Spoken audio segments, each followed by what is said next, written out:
BA पाठ प्रथम राजनीति विज्ञान की कक्षा में आज के हमारा टॉपिक है महात्मा गांधी के अहिंसा संबंधी विचार। महात्मा गांधी के अहिंसा संबंधी विचारों का अध्ययन करने से पूर्व हम उनके जीवन परिचय के बारे में कुछ जानकारी प्राप्त करेंगे। महात्मा गांधी एक युग पुरुष थे। वह युग सामंजस्य और समन्वय का युग था, जिसमें पूर्व और पश्चिम की सभ्यता, संस्कृति और दर्शन में अंतर क्रिया हो रही थी। ऐसे युग में महात्मा गांधी ने राष्ट्र निर्माण की भूमिका निभाई। इस कार्य में उन्होंने भारत और समस्त विश्व को एक नया दर्शन दिया और उसका स्वयं जीवन में प्रयोग करके दिखाया। बहुधा जो दार्शनिक होते हैं वे व्यवहारिक धरातल से दूर रहते हैं, परंतु महात्मा गांधी ने वैचारिक और व्यवहारिक दोनों भूमिकाएं निभाकर विश्व को एक नया दर्शन, एक नई तकनीक और एक नई दिशा दी।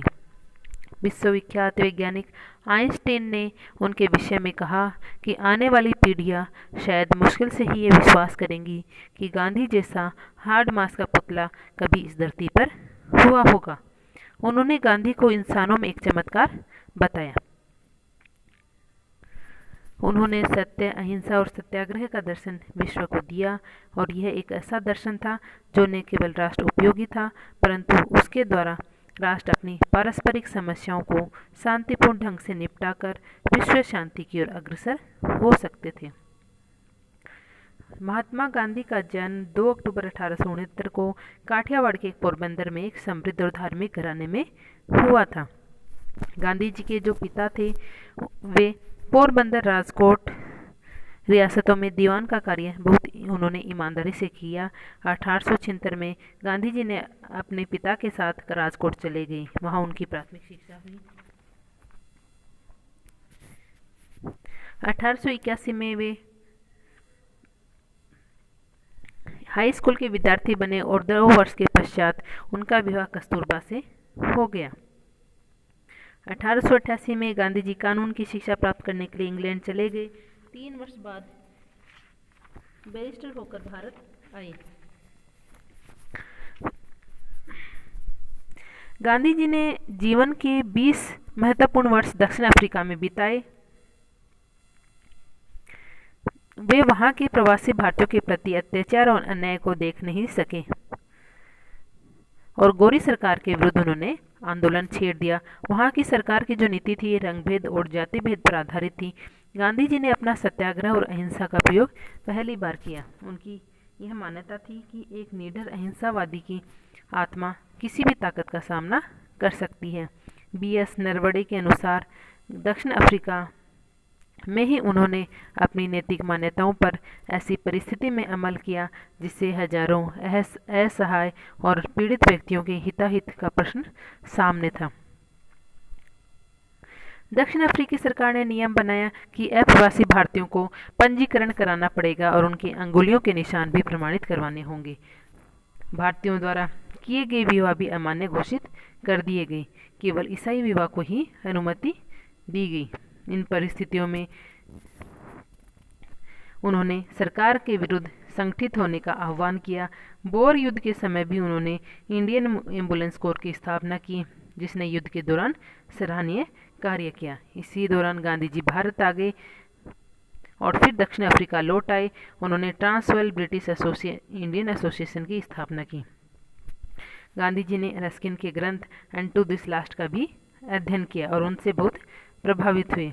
उन्होंने डरबन में 14 मील की दूरी पर गांधी जी ने फिनिक्स कृषिशाला की स्थापना की। 1909 में उन्होंने हिंद स्वराज की रचना की और कुछ ही समय बाद एथिकल रिलीजन नामक पुस्तक लिखी। बाद में वे भारत लौटे और बम्बई में उन्हें आम जनता की ओर से महात्मा की उपाधि दी गई। गांधी जी ने प्रथम महायुद्ध में अंग्रेजों का साथ इसलिए दिया कि उन्हें लगा कि इस समय अंग्रेजों का साथ देना उचित है और ब्रिटिश सरकार ने भी उन्हें केसरी हिंद स्वर्ण पदक प्रदान किया। अब गांधी जी अपने आदर्शों पर आधारित व्रत प्रयोग के लिए तैयार थे। 1915 में उन्होंने सत्याग्रह आश्रम की स्थापना की। यह आश्रम बाद में साबरमती आश्रम के नाम से प्रसिद्ध हुआ 1917 में उन्होंने भारतीयों को बंधक बनाकर मजदूरी करने के लिए विदेश भेजने का जोरदार विरोध किया। 1919 में गांधी जी ने रोलक एक्ट के विरुद्ध आंदोलन किया और देश में सत्याग्रह को संगठित किया। खेड़ा में, अहमदाबाद में मिल मालिकों की शोषण नीति के विरुद्ध मजदूरों की हड़ताल करवाई। खेड़ा में सरकार के लगान में छूट करने से इनकार करने के विरुद्ध उन्होंने वहां के किसानों के द्वारा सत्याग्रह का संचालन किया।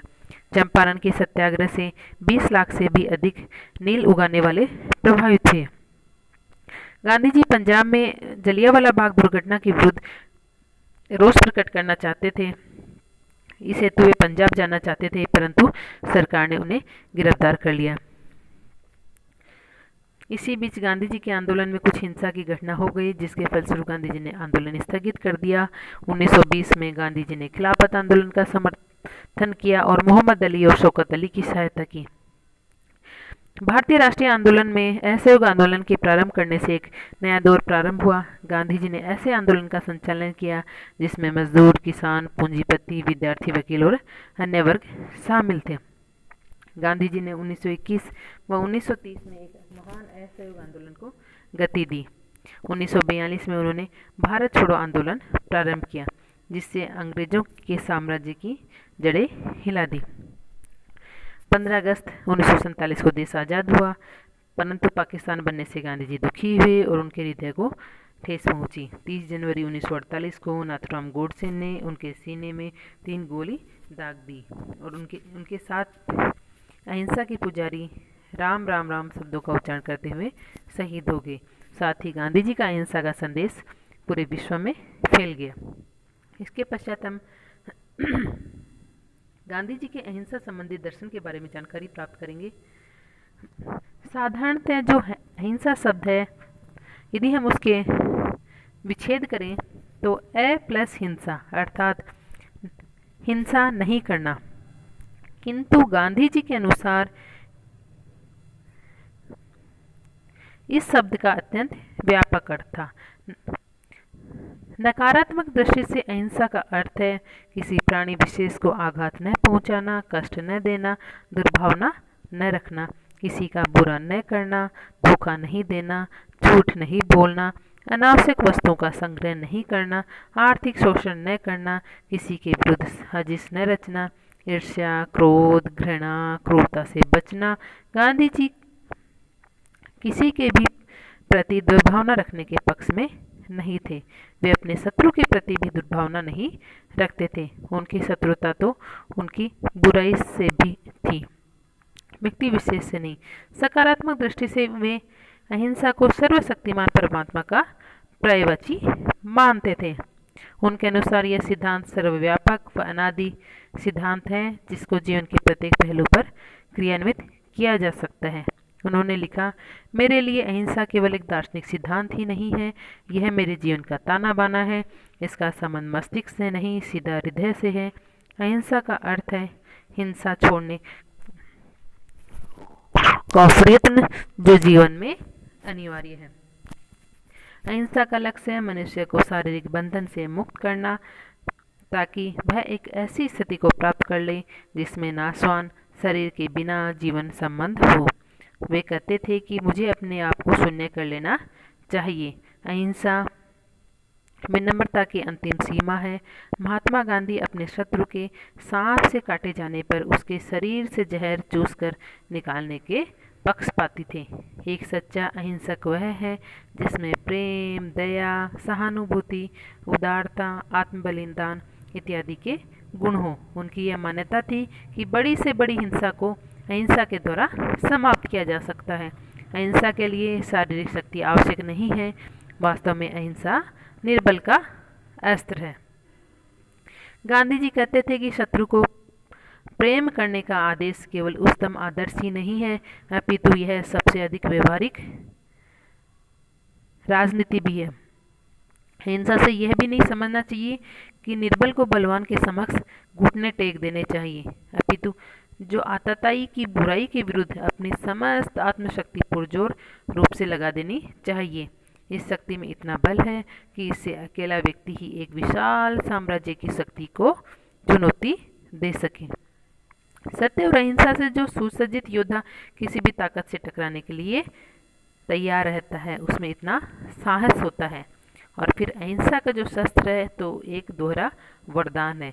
यह न केवल उसके प्रयोगकर्ता को ऊंचा उठाता है, बल्कि उसे भी उदात्त बनाता है जिसके विरुद्ध इसका प्रयोग किया जाता है। अहिंसावादी ऊंचा तो इसलिए होता है क्योंकि वह सहज धैर्यतापूर्वक कष्ट उठाता है। यह उसके नैतिक बल को पुष्ट बनाता है और जिसके विरुद्ध यह प्रयोग किया जाता है। अहिंसा उसके भी हृदय पटल पर स्पर्श करती है और उससे अन्याय का अनुभव कराकर ऊंचा उठाती है।